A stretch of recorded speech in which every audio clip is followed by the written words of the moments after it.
in chronological order: Kuzi, Russell, Havlicek, and Bird. But who's the fifth guy? That's a fun argument. We've had that many times. And he's going to inject himself. He already has injected himself into the discussion that when his career's over, he will be in line to be the fifth guy. Ryan, Goodman, and Tanguay podcast is brought to you by FanDuel, the exclusive wagering partner of the CLNS Media Network. It is time for the Bob Ryan, Gary Tanguay Zoom podcast. That's right, not once but twice. You get us here on CLNS Media Networks. We also have our other program, which Mr. Jeff Goodman will be joining us as well, so you can check that out as well, so you get another opinion there. But Jeff is too busy, too big time for two shows. He's earning a living. Yeah, he's exactly. He's got stuff to do. And we are sponsored by FanDuel, the exclusive wagering partner of the CLNS Media Networks. So score this NFL season with FanDuel, America's #1 sportsbook. Right now, new customers get $150 in bonus bets with any winning $5 bet. That's $150 if your team wins. FanDuel. All right, Bob, let's get to it now. At the time we're recording this is the day after the Celtics win over the Knicks. And Jayson Tatum just poured it on in the fourth quarter. Now, I saw your tweet where you talked about it was a bird-like performance. Now, I am never going to say, well, I never say never, but I don't think I will ever say in my lifetime, is this player as good as Larry Bird? But the question did come to mind to me, is Tatum going to be better than Paul Pierce? He had, first of all, he's got 4 inches on him, or 3 anyway. And he's got a range of skill at 6'10", whatever he is, 6'10" at least, that we've never had in a Celtic uniform. Larry was a different kind of player. He didn't have the obvious grace and dexterity going to the basket, for example, that Pierce had, that Tatum has. Larry's greatest passing forward of all time. Larry had many, many other attributes. He's a different kind of player. They'd be very good together. So he has a chance. He has a chance to be better than Pierce. Yeah, he's going to enter into, we have the ancient discussion about the Mount Rushmore, and that's, inviolate right now for me on the Celtics, who the Mount Rushmore are in chronological order: Kuzi, Russell, Havlicek, and Bird. But who's the fifth guy? That's a fun argument. We've had that many times. And he's going to inject himself. He already has injected himself into the discussion that when his career's over, he will be in line to be the fifth guy. And I love Paul Pierce. Pierce is the fifth guy right now. I loved covering Pierce. I thought the way he rebounded, after that season before KG and Ray got here, he thought he was going to be traded. The things that Paul went through, the stabbing and so forth, and he really stepped up big to become a captain. Yep. Won the championship. I mean, it was just a tremendous performance against the Lakers. But I do think Tatum is going to be better. I mean, you just said he's taller, he's lankier, he's more athletic. I just think he's probably going to be a little more athletic and have more tricks in the bag. And it's still a chance. He still can broaden, and Pierce was thick. You know what I mean? Tatum's wiry. Yeah. Oh yeah. No. Pierce. One thing, Pierce was a throwback player. He could get to the line. He had tricks. I once wrote about how he had bamboozled his way to a 30-point game. That's not the kind of player that Tatum is. It's not the kind of player that Larry was. That was Pierce's own style. One of my great dictums in life, and in terms of sports, is that the great ones, the truly great ones, they leave you with a distinctive impression, a style of their own that is not, directly is the same as anyone else's. And Pierce had his own style, and Jayson Tatum has his. He's still, there are times he got away with it last night. He got away with forcing threes that, wow, you say, no. Oh, good shot. Right. I mean, the 4-point play, for example, was ridiculous. It was so good. No, it's a good discussion. And then, the other thought is the defense. He can apply when he applies himself. Pierce was worked at it. He was never great, at it. Let's face it. It was never, but he took it seriously, and as time went on, and certainly we all know it's 07, 08. They took every game seriously. And he took it very seriously. So Tatum is the thing with him is he's the best player clearly, and assuming that responsibility and knowing what it takes to assert yourself at the right time, as he did in this game against the Knicks. And but it also includes making plays for people too. It doesn't always just have to be scoring 17 points. That was the great thing about Larry. Here's one thing about Larry that very few people could ever say in the history of this game, including Michael Jordan. Larry Bird did something that Michael Jordan could never do and never even came close to doing in a game. I saw it happen more than once. One time it was glaring beyond belief. Triple-double without points. Dominate an entire game without taking a shot. Right. He did this one night in Phoenix. I would love to go find that clip and show you what he did in the third quarter of that game one night in Phoenix when he totally dominated the game, like 7 assists, and they came from way back, and he led the charge without taking a shot. That was never part of Michael Jordan's game. He couldn't do that. Magic could do that. That was his. But Michael couldn't do that, but Larry Bird could do that. Tatum's never going to do that. That's not going to happen. So he has his own style. But haven't you seen? I first of all, I'm not disagreeing with you, but haven't you seen Tatum become a more complete player this year and a better distributor of the basketball? Yes, better, right. And just don't hold him to the standard that he's going to be Larry. He's going to be himself, and that's going to be a part of his repertoire, and it should be. Because he's going to call attention to himself. He's going to draw double teams. He has to know when it's wise to make them pay for that double team, and not just even with double teams, passing off the drive, which is a skill that you don't see that the way as often as you should. He could improve. He could improve in that regard. So no, he's what is 26? He's still learning. Oh, I know. Yeah, he's a That's kid. the thing. We cannot take for granted the fact that he is not a finished product, that he is improving. And great ones do go back and should be getting better. Larry did it, and Michael did it, and Dr. J really did it, by the way, because he wasn't much of a shooter when he came into the NBA, and he made himself into a very decent shooter. And Magic coming out of college was not a shooter. And by the end, Magic was a dangerous 3-point shooter. So anyway, Tatum's he is improving, and that's a good sign. Let's get to the game against the Knicks. Now, it was a 3-point game, 91-88. Yeah. Where the Knicks were pesky, and of course, I think they kind of mirror the image of their coach, Tibbs, who we all have a soft spot for, because he was an assistant with Doc Rivers. They have some talent, but the fourth quarter, Tatum came in, shut him down. What about the Knicks? They're from New York, so I have a hard time liking them, but I do kind of like them. I mean, they're not the Celtics, they're not Milwaukee, but they got a guy that's impossible. If you love basketball, you have to love him, and that's Brunson. Brunson is kind of like, it's in the same category, but he's as like Derek White in understanding how to play this game. He knows how to play this game, and in fact, he even erupted with a 40-point game earlier this year, which that was. And I always say it for the 10,000th time. When they signed him, I applauded that it was an intelligent signing, but I thought they overpaid. I didn't think that he was worthy of that kind of paycheck because I still thought of him as an auxiliary player. I was wrong. I'm happily wrong because I like this guy. He turns out to be an all-star level player, and good for them. No, they're highly respectable now. They're not. They could beat you, and they're going to make the playoffs, and you're not going to. Nobody's going to say, one of my favorite ways of framing a team. Nobody's going to say, "Oh, goody, we're playing the Knicks." Right. That's a step up. I mean, if they didn't have the New York on the shirt, I would really like it. And now, Mitchell Robinson has figured out who he is and what he should be, I think. And Randall, now we're being told that Randall has been playing hurt for a good portion of this season already. And he can, he's got some skill. He's got a game.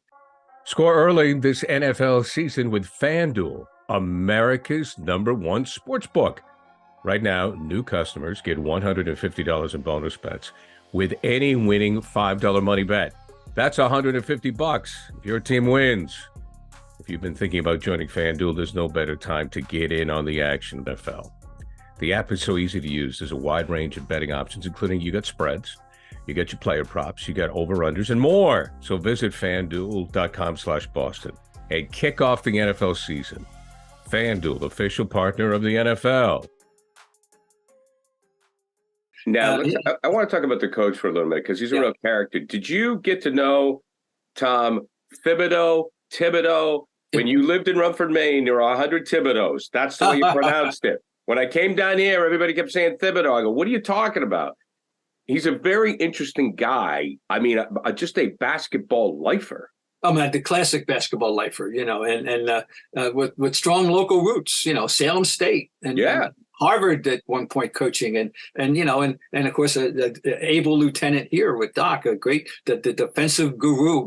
He's like he was the DC, of the basketball team. Seriously, and that was his role, and he's had varying degrees of success. Because he's a hard ass, and I think what I gather, I haven't spent any time around him since he left Boston, but I used to chat him up at practice, and particularly during the playoffs, it was a good source for me to bounce things off, and I enjoyed talking to him. He's a hard ass guy, and not everybody, it wore people out of Minnesota a little bit. I know that, and but I think he's figured. He's learned and he's adapted to New York very well, and they're in good hands there. No, there's no coaching, certainly no issue there. Johnny Joe, the equipment manager, locker room guy, guru for the Celtics, had a nickname for him. I forgot. What did he call him? Dracula? It's because he never left his room. He was always watching film. Oh, it was like something like he called him the Count. Oh, he called him the Count. Call him the Count because you would never see him. You would never see him during the day because he's always in a room watching film.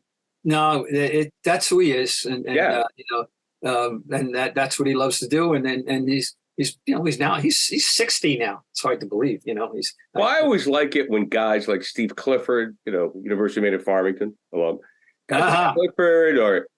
A Van Gundy, even the Van Gundys, our friend Tim Walsh knows them. They coached in upstate New York. Oh, sure.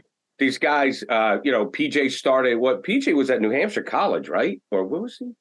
PJ was at, and then Wagner. But and then he he was Salem State, they moved their way up. Even we talked about the Sixer coach there, Nick Nurse. He was Nick Nurse. He was all over Europe. You like to see these guys. Hey, Pop came out of Division III. Pop at the Claremont colleges in California. He came out of Division III. Now he went to Air Force and he did his Air Force duty and all that. But he was brought into the NBA. I think originally by Nelly. I think right. That's where I first met him. I met him at Runyon's in New York after a game with Nelly. Shocking. Shocking. Yeah, that's where I met him, and of course, he had Division III. Yeah, it's good. I like that. We all like this. Yeah, going back into a different generation, back into the late '60s, early '70s. Dick Motta. I remember Dick Motta, coached the Bulls in Washington. Dick Motta had begun. He had touched every ladder, starting with junior high, high school, JUCO. He came out of JUCO. And then Weber State, when he was hired, shockingly at the time by the Bulls. By the way, I have lobbied. He belongs in the Hall of Fame. I don't know how that he's fallen through the cracks. Yeah, I would agree with that. And nobody talks about him anymore. He's living out there in seclusion in Idaho or Montana, wherever his place is, and he's in his 80s now. And it's not fair that he isn't mentioned as one of the. He coached two really, really good teams, the Bulls of the 70s and the Mavericks. He was the first Mavericks coach, and he made them respectable in a relatively short order. And he won a championship and with the Bullets. And I'm really, he deserves to be in the Hall of Fame. I just let that Bulls team. Let me see if I got the five down. Chet Walker, Jerry. The Utah coach, Jerry Sloan, Chet Walker, Norm Van Leer. Yeah, backcourt was Sloan and Van Leer, the toughest backcourt in the history of the NBA. Who were the other two guys? Who were the Bob Love, and Tom Boywinkle, backed up by Clifford Ray. That's a And great Bob that was love. the core group. And they really never had too much beyond that either, boy. It was those 6 guys. Well, they used to lose to the Celtics in the playoffs every year. Well, they were hard to play though. I always said if there was no 24-second clock, they were the best high school team of all time. They would have won championships without the clock. Seriously, nobody. They were such a different team to play for everybody I used to love going into Chicago, and I love the Chicago Stadium anyway. Anyway, Mata was fun. Mata was a lot of fun. And, and the Washington team, was that Elvin Hayes? Now Hayes and Unsold, Phil Chenier. I'm forgetting somebody very obvious. Kevin Greavy. Yeah, Kevin Greavy, thank you. And Mitch Kupchak, who made the big play that won the championship in '78 in the Game 7. So, that was the group in Washington, and the Hayes and Unsold, against whom Dave Cowens once had 28 rebounds. And I said to Gene Shue, coach of the Bullets, what would happen if Lanier and Jabbar played as hard as Dave Cowens? And he said, can't happen. He said, and he had to give me a line I always remember: hustle is part of ability. Think about that. I never heard that. That's the first time, the only time I ever heard anyone say that. Right. I am digressing broadly here, but that's what we do. But we are gonna get Big Red. We are gonna get Dave on the show, right? Yes, Dave would be happy to come. Maybe around the holidays, maybe sometime around Christmas or something. We got to get him on, and we'll just let him tell stories. I mean, just let him tell. My favorite story is, and this is why I love doing this with Bob. My favorite Cowens story is having Bob Ryan proofread his letter of resignation before he submitted it to Red. That's the one I love. We'll get into that later on. No one else. No one else has that story. I can tell you. No one else has that story. Okay. So Adam Silver's been making the rounds. He was on with Mike Gorman, Mike's swan song, and he said something that was interesting to me about officiating. Not officiating, analysis. He wants NBA analysts to be more like NFL analysts and dissect the game more, as opposed to use generalities. And I have a lot of thoughts on this, but I'll start with you. What do you think? I'm just trying to digest it. I don't see it as an issue at all. And not to mention the fact that games are different. Football is a game where there's 7 to 8 seconds of action, if that, followed by 35, 40 seconds of inaction, followed by 7 more seconds of action, followed by 30 more seconds of inaction. That's the way the game is structured, because you have these plays and you huddle and you play. Basketball isn't like that. And it's fluid, and you don't have as much time to talk. No, I mean, it's fluid. Like hockey. It's like trying to break down hockey. There's more stuff going on. I mean, I like to hear him out if he could be a little more specific. I don't know. Well, I find it very interesting because I think, having done play-by-play, having worked with a lot of different people, when you have I'm going to start this way. The NFL has more moving parts, obviously. You can break down the secondary. You can break down the linebackers. You've got offensive, defensive line play. You've got the running backs. You've got, my God, on one particular play, you've got motion all over the place. True. So there's more to talk about. There's more to analyze. But I also think the NBA game is more entertaining in that it's fluid.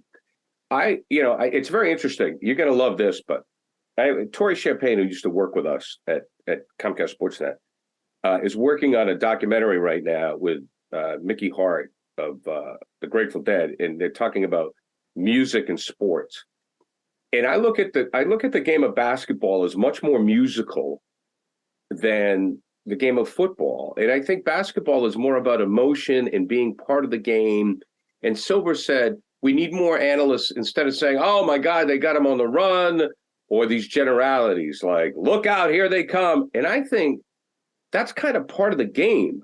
I look at basketball as a much more musical, fluid game of momentum, where I don't want an analyst breaking it down and slowing down the rhythm for me. Well, plus, I think, I'll give you somebody I think that is as analytical as basketball needs to be. And he's still got a 91 mile an hour fastball, if not 98 anymore. And that's the almost 90-year-old Hubie Brown. Well, I was going to say Hubie. Yeah, and he does it, though. You're right, Bob. He gets it in. He's somewhat professorial, if you will, in that regard. Right.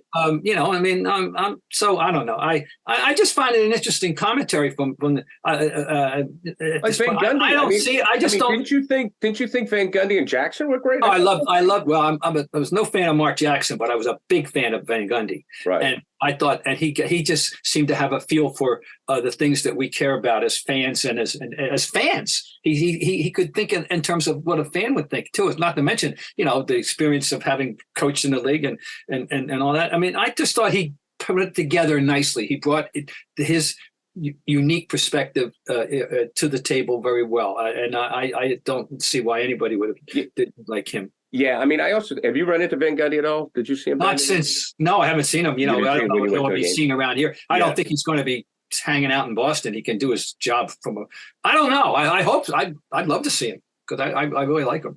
I also think there's a lot of people that are trying to be Tommy Heinsohns at the local level. Because Tommy, as I told you, doing a game with Tommy and watching a game with Tommy off the air in a conference room were two different animals. Just completely. I mean, Tommy watching a game objectively in a conference room at Comcast Sports Net, he would tell me what was going to happen 3 plays ahead of time. He knew that. He was amazing. He was amazing. It would blow me away. Then he'd get behind the mic and he became the guy everybody loved. Tommy it was entertaining. He's an entertainer. So I think what the commissioner is missing on is some people want the entertainment.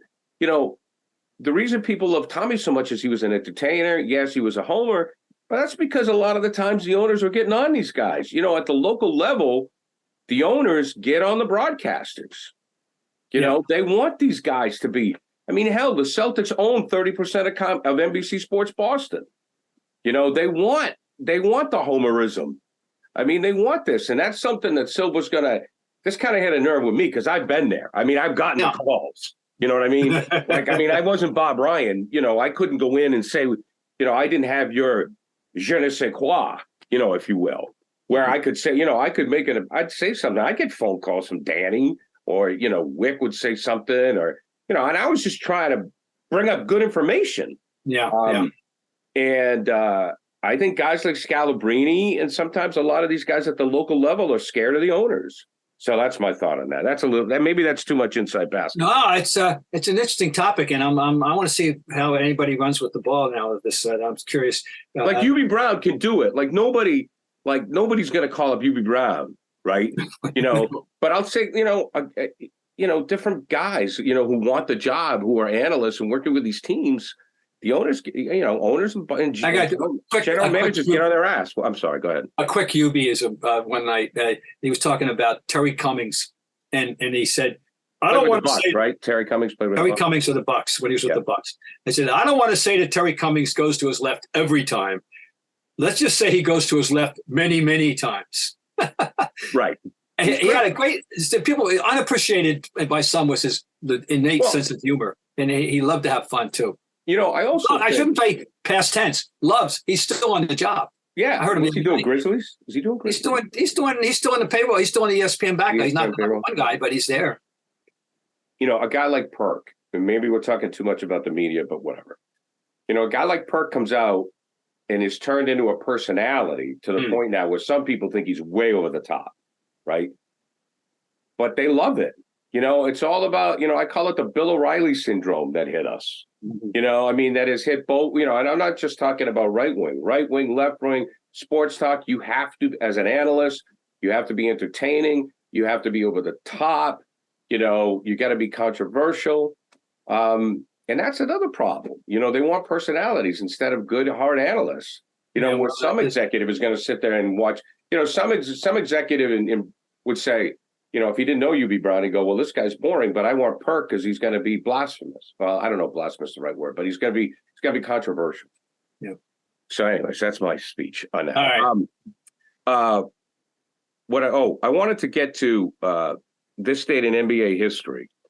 Not Dr. Duncan Steve, Planet Lovetron, 1979, Daryl Dawkins broke the backboard.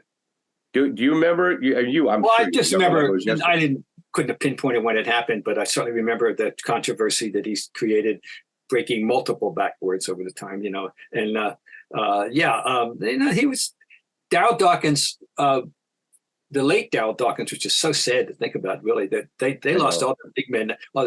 Caldwell Jones and Moses and Dawkins are all gone. Anyway, the late Darryl Dawkins should have had a better career. He wasn't serious enough. He was an extraordinary athlete, by the way, at 6'11" and 2 God knows. And out of high school, was he the first kid out of high school? He was in that first vanguard coming out of high school, right? From Orlando, Florida, as I recall. And that was great Dr. Somebody High School, I forget. But anyway, he should have had a better career. He had his moments and he and all that, but he should have gotten more out of it than he did. And he didn't get the championship. They got it after he left, and his career didn't last long, and should have. But anyway, he but remember he used to make the poem. He had the nicknames for all the dunks. And he had that one, he had that, and he was fun. He was a great quote. Because he had one Lovetron, man, Planet Lovetron. Yeah. So, wow. 79. I couldn't. Well, it makes sense. He was a rookie in 76, 77. So, yeah. Yeah. And the last time I remember reading a Sports Illustrated article, I think, where he was coaching in the CBA. Coaching. He was coaching in the CBA. And the only thing I thought of is he must have needed the money. That's the problem. When he liked to have fun a little too much. Let's put it that way, I think. And he just never got serious enough to it did not get out of his career what his talent warranted. Let's put it that way. Here we go, Bob. You ready? Yes, sir. From Darryl Dawkins, the chocolate thunder flying, Robazine crying, teeth shaking, glass breaking, rump roasting, bun toasting, wham bam, glass breaker, I am jam. Yep. I was thinking about record, the lookout below, the in your face disgrace. My friend Dick Weiss covered that team a lot and says that was the greatest locker room. And he loved it. Dawkins, for quotes, just you walked in your notebook, you walked in and they filled your notebook without you even asking them a question. And he was certainly obviously in the center of it all. Bill Robinzine, as that's a reference, folks, that they're Robinzine crying. Bill Robinzine was a 6'7" left-handed forward who unfortunately took his own life at one point in very sad circumstances. But that's who Bill Robinzine. He had dunked on him, and that's why he got privileged to be in Darryl's little recitation there. So any final thoughts, Bob, as we get to ready to wrap things up here? The Celtics will take on the Raptors coming up on the 17th, and they're on the roads with the Grizzlies. Oh, I know I wanted to ask you. John Morant is like 20 days away, I think. Is that what it is? 25 games. I mean, he's working out. I saw that. And because they need him. They need him. They're like 1-8 or something crazy. They need him. They're Yeah, that's because I know you and I are both fans of him. Well, he's a great talent. God knows he's one of the most fun guys in the league, and I just hope he gets straightened out. That's all. I mean, he got off the track, and there's no question. The dumb things he was doing, brandishing guns on videos, is beyond so stupid. It's just it's incomprehensible to you and me and most anybody that's watching and listening. But he did it multiple times.